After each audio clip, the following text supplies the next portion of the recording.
Trong những khi mệt nhoài, trong suốt tháng ngày dài, lòng con biết chắc Ngài đã đắc thắng, Ngài đã sống lại rồi. Nhờ Chúa hôm nay con tự tin bước tới. Ngài phán hứa với con rằng ta không bỏ con bao giờ, dù nơi tối tăm hay trong vực sâu, dù nơi sóng xô ba đào hay trong lỡ luôn tôn trào. Ngài luôn yêu con, Ngài luôn bên con.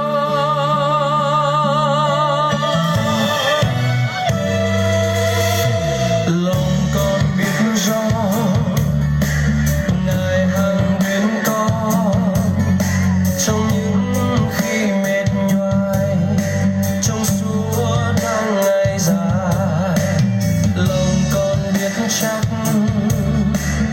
Ngài đã đắc thắng, Ngài đã sống lại rồi. Nhờ Chúa hôm nay con tự tin bước tới. Ngài phán hứa với con rằng ta không bỏ con bao giờ, dù nơi tối tăm hay trong vực sâu,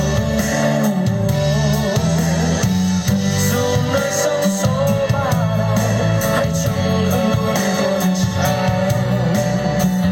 Ngài luôn yêu con, Ngài luôn bên con. Con lo sợ chi,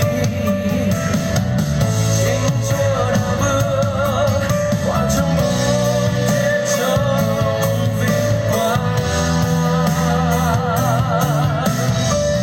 Con lo sợ chi,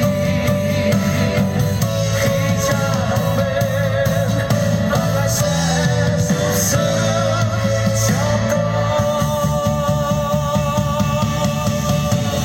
Ngài phán hứa với con rằng ta không bỏ con bao giờ, dù nơi tối tăm hay trong vực sâu.